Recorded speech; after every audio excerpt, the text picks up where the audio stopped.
The EP Podcast. Heard everywhere podcasts can be found, and always at theeppodcast.com.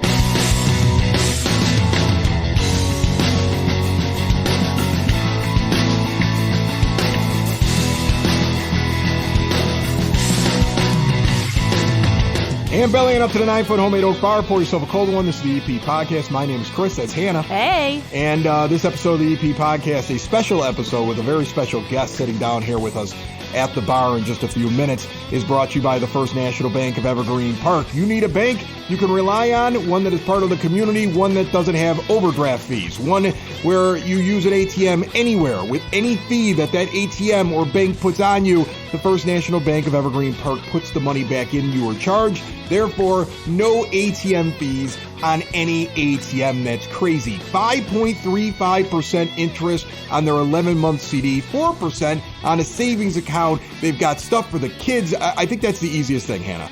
4% on a savings account. account. I know. It's crazy. Like, if only we could save money in this house. Maybe we'll be able to save a little bit this summer. I mean, the tuition takes a break between Brother Rice, Mother Macaulay, and Most Holy Redeemer. Right. I mean, like I'm going to get like a 2-month break here, and then it goes back. Maybe I can save myself a few pennies. Probably not, though. But if I were able to save pennies, then I could get 4% on those pennies. Stop in and see them, that iconic building at 95th and Pulaski. See more at bankevergreenpark.com. I am super excited. Yeah? That school is coming to a close soon. And unfortunately, the one school drop-off that I still hate the most is still going on. Like, the high school kids are done. Okay. They're done. They've had their finals. They're done. They're out. The 7-year-old is miserable because he's going to be in school for another week and a half. Like June 7th, yeah, you told me. It's brutal. He's going to be in school for a little while here. So he's just miserable. And he keeps going like, why am I in school? And I'm like, because you don't do anything. Like, your sister had a calculus final and an AP English test that she had to take, and your brother's taking honors German, and all you have to do is spell these 6 words, and you get a week to study them. It's not the same level, big guy. That's why they get out a few weeks before you. But when I drop him off at school, I'm still coming across the most important people in Evergreen Park. It's these people that believe. And here's the thing. I don't think they're doing it meanly. Like, the person I'm going to talk about, and I'm going to try to be as nondescript as possible, right? I don't want to throw anybody under the bus. But this is just a perfect example of like how oblivious people can be about the others around them. Yeah. We have a drop-off line, and we have a parking lot. Okay. The parking lot is for the parents that are going to pull up their car and get their kid out and walk their kid to the door. Makes sense. That's what happens. The drop-off line is pull up. When you get within a certain zone near the door, not too soon, there's a sign that says, don't drop off till you pass this sign. And then you get to the door and it's like, all right, this is where you stop. You got to drop off. At that point, you pull up, kids get out on their own, go in. There's this one woman who I seem to be behind every time over the last month and a half, who pulls up and everything's moving along, man. You pull in, you're waiting in your queue. Like, I pull up, and as soon as I get into the queue and I've got about 4 or 5 cars, I'm like, all right, jump up, big guy, give me a kiss. He jumps up from the back seat, gives me a kiss. He gets his backpack on. He's standing at the door like a paratrooper. Like, he's ready to jump the moment the red light goes on. He's jumping out and running, right? He's just got to remember to shut the door. And in reality, that's the only reason why I would have to get out of the car. If the idiot jumped out of the car and didn't shut the door. Otherwise, we keep moving because there's a big line behind me. Right. This woman pulls up in her fancy SUV every single time. She stops the car, she puts it in park, she gets out of the car and proceeds to open up the first back door where the daughter steps out. The daughter takes just all of her time, and I don't blame her because she looks like she's in preschool. Okay. Like, she's a preschooler. Yeah. She's not capable of putting her backpack on, jumping out of the car, and not getting run over by somebody in the parking lot. That's why you park the car and you walk her to the door. That's why you park the car. But it says she's out of the thing, and now she doesn't lift the child out of the car. No. We have to wait for the child to navigate sliding out of the seat. This takes a full 2 minutes. Everybody just has to wait. Okay? Now, no one's blowing their horns? The little boy gets out on the other side. He at least is capable of doing that. But then he waits because he can't figure out how to put the book bag on his back. So mom takes care of the daughter. We've now spent a couple of minutes here watching this happen. Now, daughter walks around. Son is standing there needing his backpack put on. There are 3 doors open in this car at this moment. It's a full stop. The line is out into the street and curving around the school. People are sitting there going, what's the hold up here? I mean, is there an accident up here? Like, why is this taking so long? Meanwhile, mom is like, she's got her hair done. She's got her sweater on. She's got her outfit on. She's waving to people who are parked because their kids are the same age. Oh, no. And they know to park, and she's in the line, and she's like, how you doing? She starts having conversations. Oh, my God. Chris, I would be laying on my horn. I would be that mom. I would be that mom. Now, here's the thing. Jumping out with the bedhead, going berserk. That would be me. If I were a stressed out parent, right? If I were trying to get to work, I'm a podcaster for crying out loud, right? Like every morning I get there, and my son will be like, what's going on? I'm like, they got to get these two kids out of the car again. And I just sit there and I watch this circus that's going on, either a couple cars in front of me or directly in front of me. And you can see the exhaustion on the face of everybody else. To me, all I'm really going to do is drive my little car home and watch something on Netflix for a half hour and have breakfast because I set my own hours and I work at home, right? Yeah. Like this isn't killing me. I don't blow stop signs because I'm never late. So, I mean, this isn't killing me. But what's amazing is just watching it all back up. And now finally all the bags are on and she gives the kisses to him. Again, my guy's kissing me as he's pulling in the lot. He's ready to jump out. Because he knows. I'm holding him. He's like, can I get out? Can I get out? No, we're not past the sign. You can't get out yet, buddy. He's just waiting. He's waiting. Okay. Now they go off and now she's got to shut all three doors. And as she's doing it, she's talking to people. Completely oblivious. I would be causing a scene. I mean, the other day it was 15 cars back if it was one. 15 cars that I could see, and then as I look back at my rear view, they were stretched around the building and I couldn't see how far back it was. It could have been a block down to the next stop sign. And people are probably sitting there going, what the heck is going on? Y'all are too nice. I mean, look, if somebody else were to beep, that's on them. I'm not starting a fight in the kids' school. There are enough people over at that school that think I'm a jerk. Trust me. There's enough people who are like, oh, the loudmouth of the podcast. But my guy jumps out like a paratrooper because he's been trained. Because he knows. Because he knows for crying out loud. Knows. Pull over in the parking space and just park there.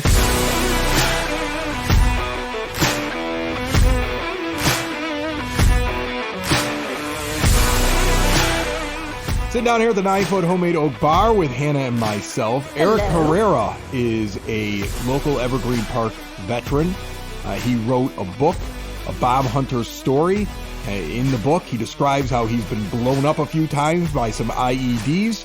And he's told his story here before on the EP podcast. I have him in here for two reasons. One, Memorial Day just happened this weekend, and it's a great time to sit down and talk about our vets because that's really what that day is about. And then secondly, I just like having a drink with the guy. How are you, my friend? I'm doing great. How about you? I'm good. So this day, you've talked to me about this before. Veterans Day is for the vets that are walking around. Memorial Day is for those that we lost. So this weekend was all about remembrance for you. And speaking of remembering, you're sitting down here with us as we're getting ready to start talking, and you were mentioning that you were in country when Saddam Hussein was executed, right? We had an early mission that day, so the streets were completely empty, and we knew the hanging was happening in the middle of the night because they didn't want people to come around or videotape it, but they ended up videotaping it. So, but all of a sudden everyone just started running in the streets cheering. We kind of didn't know what was going on, but then we had to realize, that today's the hanging, so everyone was running in the streets. But yeah, it was a good day. Did you get the feeling when you were over there that they were like very happy he was gone? Was that the general consensus?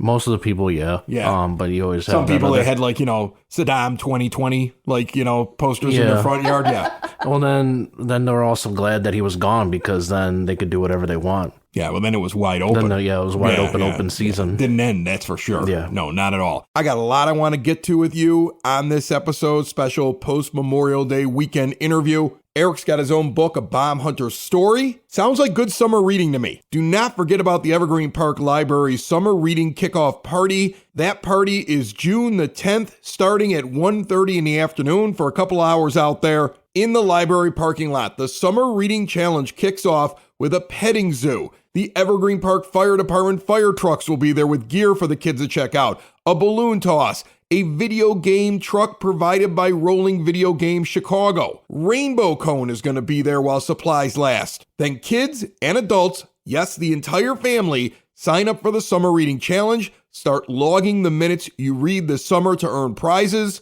It should be a great afternoon on June 10th over at the Evergreen Park Public Library. Now back to you, Eric. Where were you at? Always in Iraq, or did you go to Afghanistan at all? No, I went to Iraq both times. So Yeah. Baghdad the first time, and then second time, a little about an hour and a half south of there was a small town called Hilla. That's where Saddam I've had heard of Hilla. Saddam had all his mass graves Yeah. down there. So the town was being dug up. They're trying to put infrastructure in there.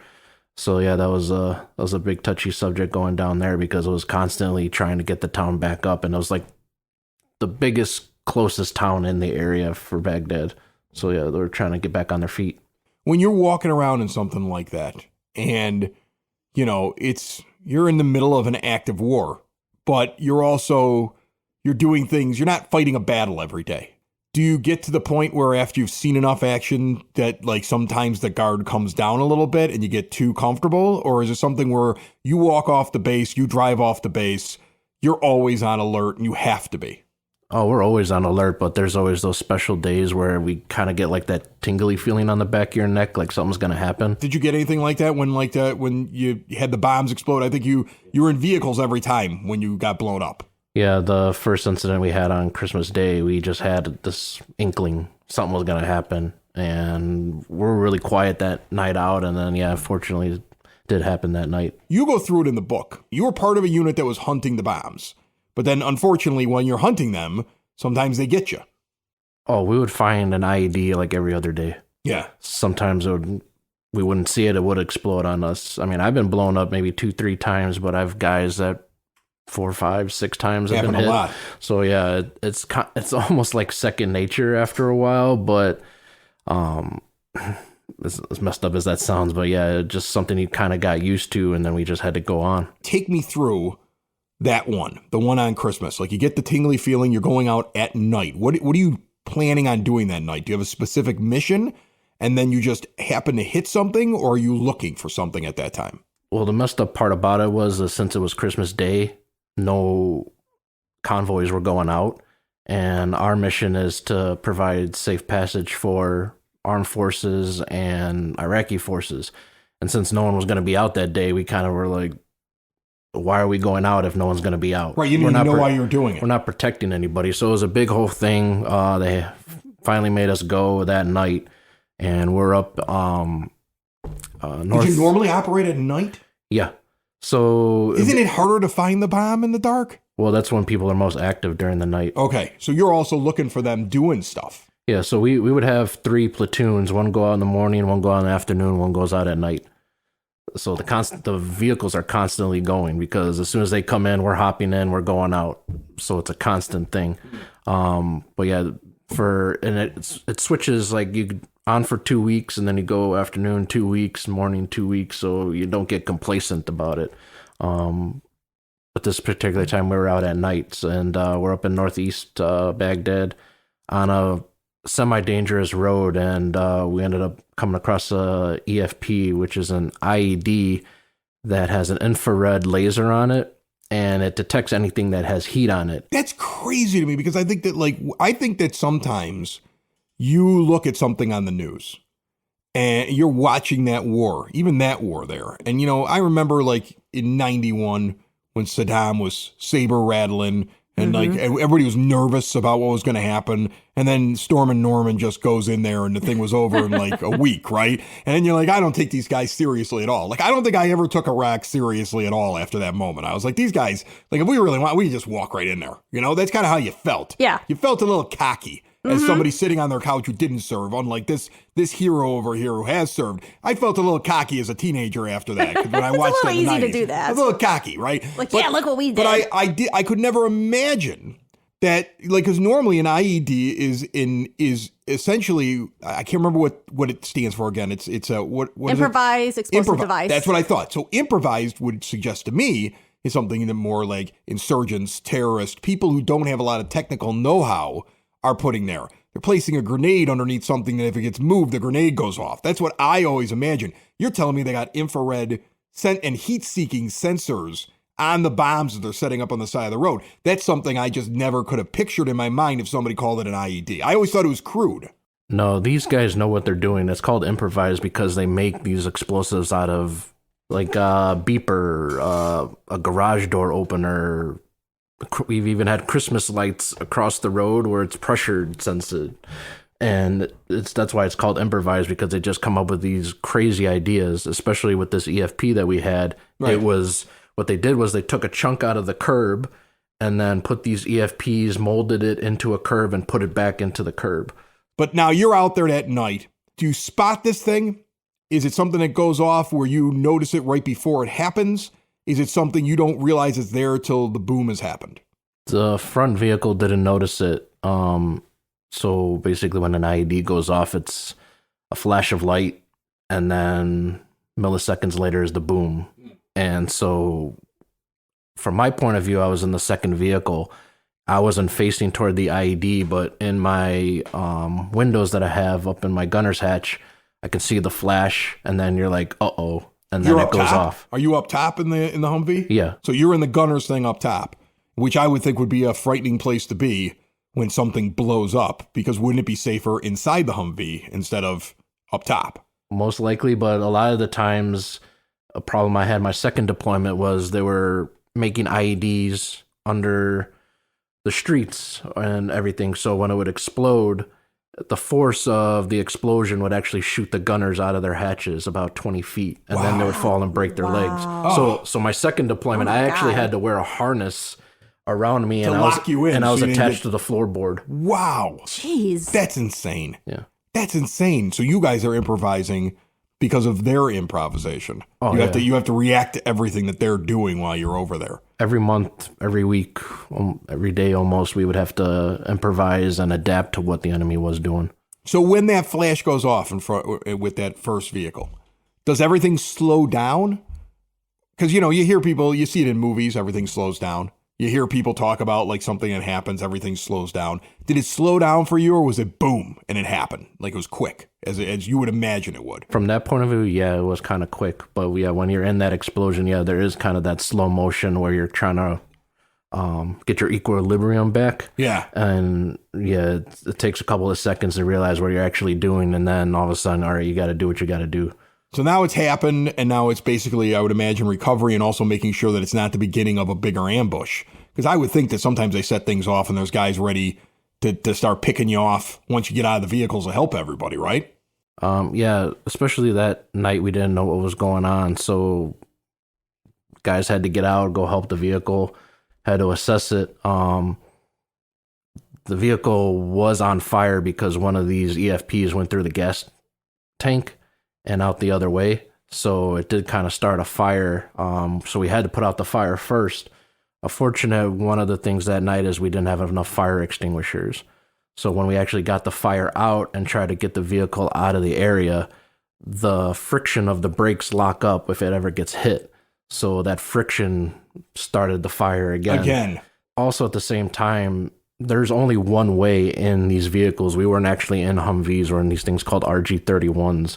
And all it is a back door that you go in and out of, and it's a little narrow corridor. I mean, you see, I'm a big guy. You're huge. This guy's a big dude sitting in my bar. So I gotta crouch down, and especially to get up to the drivers, you have to go through this little thing. And what I would have to do is I had to put my legs in first to sit into the driver's seat to get in, and then I would have to get out the same way. So a lot of the little guys would be the drivers. But what happened was this EFP actually, the pressure crushed the RG a little bit. So we weren't able to get the driver out because he was a little bit bigger. His passenger was a tall, scrawny guy, and somehow he was able to get out. Right. But he passed away from his wounds. And also the gunner, he kind of fell out of the hatch because we sit up in this little harness that's up there. But when he came down, the pressure of the vehicle kind of pinned him in too as well. So he couldn't get out as well. It's awful. And it's, and you told me that you talk about these things. You wrote the book because it helped you get through the pain of going through that. I mean, like we've talked before. We talked on the air. We talked off the air. And I always sit there and say, why'd you write about it? Why do you relive it? Why do you talk about it so much? and you say it helps. In the beginning, I would talk about it and I would just like feel sick to my stomach, like I want to throw up. It wasn't until 3 years ago when I wrote the book, I just started writing. And it felt better and better. Like I didn't have to hold in the story anymore. So I just kept writing and then leaving all my emotions on paper. And it kind of lifted the weight off my shoulders. Surprisingly, I didn't think that would ever be something I would be able to do. But yeah, it did help. And over the last 3 years, I've been healing ever since. And being able to talk about it helps a little bit more now. It's a lot easier now. I don't have to live with that on my shoulders anymore. It's an incredible story. The book itself is really an interesting read. There's some tough moments inside the book, but if you ever wanted to just get a really unfiltered, I believe, view of what it was like, and what it is like for anybody that has to go over and serve in a war zone and put their life on the line, and those that unfortunately don't come back. Sadly, don't come back. Tragically, don't come back. It's really a great read, and it's a wonderful thing. It's called A Bomb Hunter's Story. Eric Herrera is the author. He's an Evergreen Park guy. Last time I saw you, where were we at? We were at the Hawks game. Well, we were at the Hawks game, that's for sure. He took me to a Hawks game. That's amazing. He took me to a Hawks game. That's so cool. We saw one of the rare Blackhawk games that they won. Yeah. Those games are going to get better now because you're going to get Bedard. And now it's going to be a fun time. Yeah, we almost saw a goalie fight too. Oh yeah, we saw that. We were there tonight. That there was going to be a goalie fight. It was great. Like it was interesting. Like I don't know if you'll be embarrassed by me telling the story, but I think it's interesting when you're with a vet and they're at a sporting event, and they'll do the thing where they honor the vet. Right. They don't get like all excited about it because they were there too. That's kind of a normal thing, isn't it? Like, I think I asked you something about that. You're like, yeah. What am I cheering for? I was out there too. Like, you were kind of like, that's for all you people. Like, I'm just here having a hot dog. I'm just relaxing, for crying out loud. Yeah, I get it. I mean, I maybe once in a while I might stand up and clap, but at the same time, I'm like, I don't know. It just. do you feel different about who they bring out? Like, I mean, every once in a while they bring out somebody and it's like, won a bronze star and 2 Purple Hearts. And you're like, yeah, I'm standing, I'm clapping, I'm going nuts. And it's like, served as a desk clerk in Wyoming for 20 years. And you're like, I don't know if that's the same thing. That seems very different when they're like that. Like, different way of serving. Worked at a desk for the Air Force. Filing HR paperwork for 20 years, and they've got him standing there in the middle of like the baseball game or the hockey game, and you're like, I don't know if that's the same as the guy with the Purple Heart or the World War II vet standing next to him. It's very different to me. Yeah, so the military has like different criteria for like ceremonies. That's actually kind of considered a ceremony, and a lot of the people that actually go out on the ice or whatever, they're not in the proper uniform. So that's kind of like a little highlight that I always go through. People kind of, when I watch a game, they're like, what's wrong with them now? You sit there and you look at it. I could tell. We were at the Hawks Interesting. game and he was a little critical. He was like, I wouldn't have thought about that. Yeah, he was just kind of shrugging at what was out there. I don't know. I mean, like, is that really the same as being blowed up? That you were like in Albuquerque working. Albuquerque. Yeah, you're at the recruitment office. Is that really the same thing? It was interesting. Stand next to a guy who's seen battle. And everyone stands up for the desk clerk. Right, they're standing up for the person who's not even in the right uniform. Like, it's kind of like, I can't say anything, right? Like, I'm a jerk if I say it, but We don't know any better. We don't know any different. I love listening to him talk about it. That was a highlight for me. What's funny is that waiting list for the Hawks is 5 years. Have they ever asked you? Really? Or does somebody have to put you in? You have to request it. You have to request it. Yeah. So the desk clerk is requesting it to get tickets. That's what you're telling me. Yeah, so That's amazing.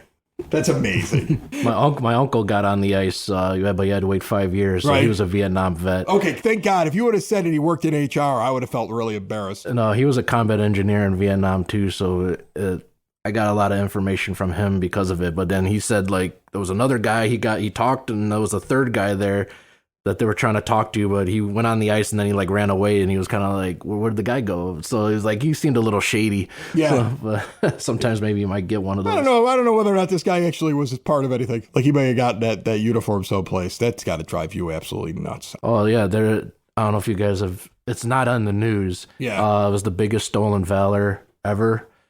Sarah, I think her name is Sarah Kavanaugh. What did she do? She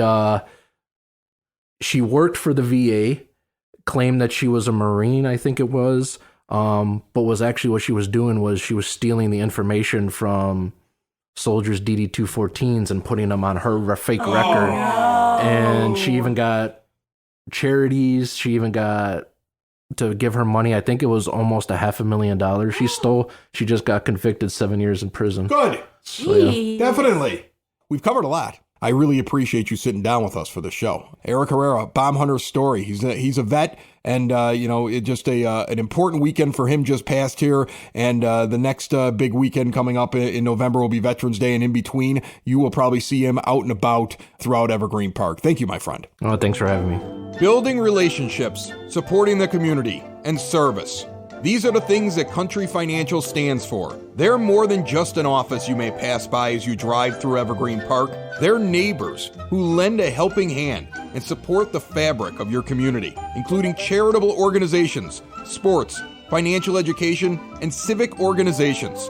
And since Country is already your neighbor, they want to get together and chat. Call your local Country Financial representative, Mike Thauer, today at 708-425-1559 to talk about the things that are important to you and how he can help you protect them.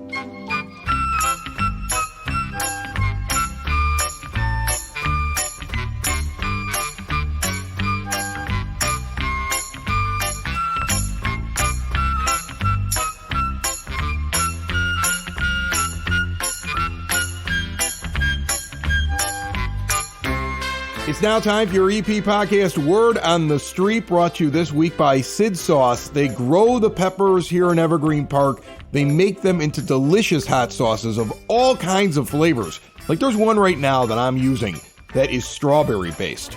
And you would never think that a strawberry hot sauce would be good. It's spectacular. They have a garlic hot sauce that I love putting on wings. Check out everything they have to offer. They're going to deliver to your door. Go to sidsauce.net. If you were looking forward to walking with Mayor Burke over at Yukich Field, the Walk with the Mayor event, and then you thought to yourself, oh no, I missed it. Don't worry, it actually got rescheduled since the last time that we've spoken. The new date is June 1st, 9 a.m. It kicks off over at Yukich, where the farmers market is. The Evergreen Park Recreation Department wants to remind you that summer camp registration is now open. It starts on June 12th, goes to August 4th, kids in 1st through the 6th grade. Weekly field trips, swimming twice a week, $1,000 for the full 8 weeks. I'm actually really interested in their adult strength training class that's going to be happening. 50-minute full-body workout designed to build strong and lean muscles. It's happening Tuesdays and Thursdays, 7 to 7:45 in the morning, starting on the 6th of June, going towards the end of July. And if you have kids out there looking to babysit, I recommend the American Academy of Pediatrics Babysitters class, June the 17th. The youth department putting this on kicks off at 9 a.m., goes to 3:30 in the afternoon, $60. Registration open for ages 12 and older. You want to get your registration form in, though, and your payment at the youth department over at the community center by June 9th. The first of several upcoming summer concerts being put on by the Village happens on June 11th over at Klein Park.